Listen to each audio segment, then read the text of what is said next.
Coming in, this is Lauren with the 4-question series. So I am here with Dennis. As a reminder, the 4-question series are the 4 questions I asked digital nomads to get the answers to questions that we all have. So I'm here with Dennis. Dennis is going to tell us first off a little bit about what he does. Yes, hi. I'm Dennis. I'm originally from Manila, Philippines. I'm now based in Las Vegas, Nevada. I'm a software engineer. I work for a consulting company that specializes in laboratory information management systems.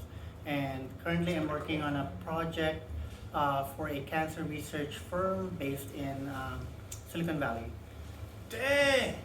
And so Dennis and I were talking before this, and that's one thing that's almost kind of a misconception, is that if you're in a job like that where you're working on cancer research, a lot of people are worried about security and stuff like that while they're working abroad.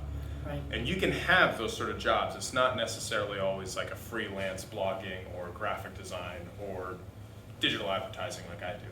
You can have maybe a more traditional job, like a software engineer for a big consulting firm, and still manage to travel. That's correct, because even though a lot of my colleagues are office-based, but we actually have team members from all over the world. So we work with colleagues from different time zones, Uruguay, India, East Coast of the US.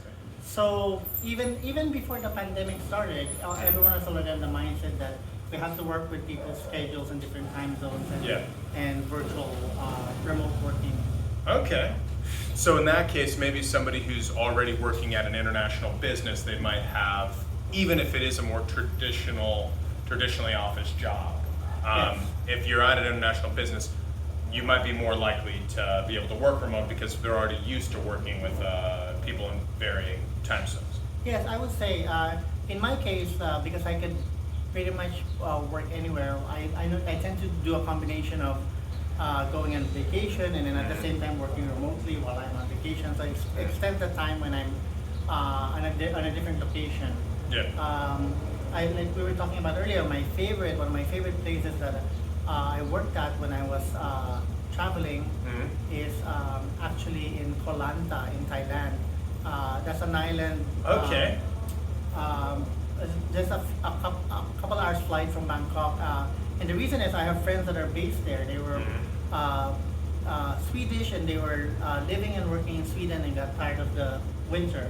So they moved there on the Swedish enclave in Koh Lanta. So I visited them. We played beach volleyball. Did you scuba dive? Because that's the big thing in Koh Lanta, as I recall. I didn't, unfortunately, but I stayed so much in that Swedish enclave during that time. But the great thing is that their internet is reliable, which is really, really important. It's always important. So I was able to, there's no inefficiency with working, even though I was based there. Good. So yeah, that's probably one of my favorite places that I can see myself coming back and then being based again and working for several months. Nice.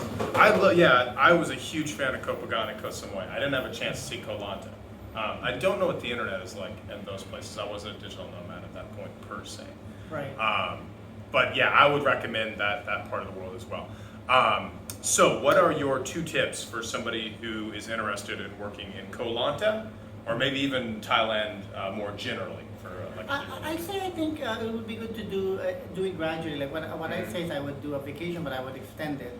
So half of the time I'm in a remote location, I'm really on vacation. I don't have to work at all. And then the other half of the time that I'm doing a combination working. The challenge, of course, apart from the Wi-Fi connection, the speed. In my case, we work with so much data, so it's really important that the bandwidth is consistent and reliable. Yep. But also the time zone, right? Like for me, I can't immediately switch back to a different time zone.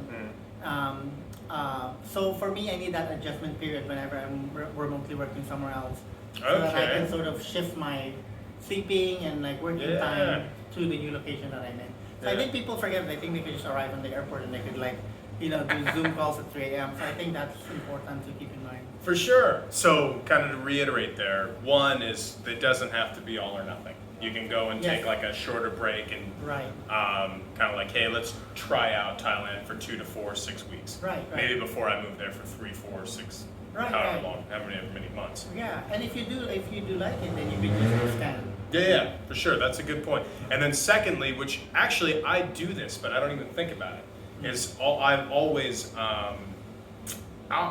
make sure I have a couple days for my flights, right? And so I actually only book meetings Tuesday, Wednesday, Thursday, and then I'll try to book flights on the most expensive days, unfortunately, right? Friday, Saturday, Sunday, Monday.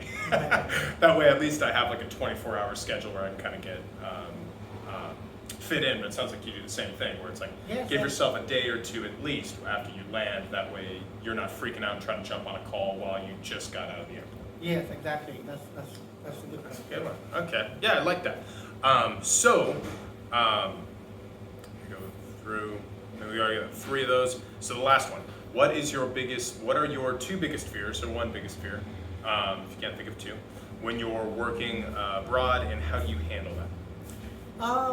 I honestly don't have any fears at all because in some places, I feel like I'm actually much more productive. You know, I don't Okay. really feel like I have to worry about how well I would perform.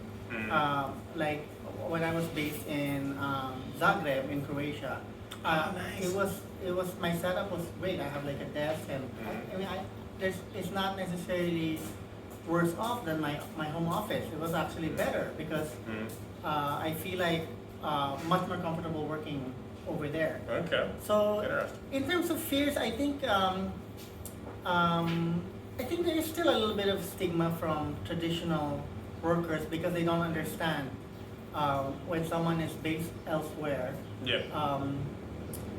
But it quickly dissipates if you're just able to be reliable. You know, Yep. you don't show up late on the calls. And Yep. you do the things that you say you will do. Even though there might be dubious about why you're like in a different location as opposed to at home or the office, it immediately goes away because they can tell right away who is productive and efficient and reliable. So I think that's the important thing to keep in mind to allay those uncertainties about coworkers that work remotely. Okay. So for your concern or your biggest fear, it's not necessarily your biggest fear. It's maybe other people's biggest fear, your employer's biggest fear, your client's biggest fear that now you're going to be less productive, or you're not going to show up on time, or you're going to have internet problems or whatever when you're working abroad. So making sure that you're maybe even doing a better job when you're working abroad than when you're at home. That way you can mitigate that. Yeah, so it's not necessarily a fear. It's more like it's an important thing to keep in my mind. Absolutely. Because I think the burden should be on me when I'm working remotely. Definitely.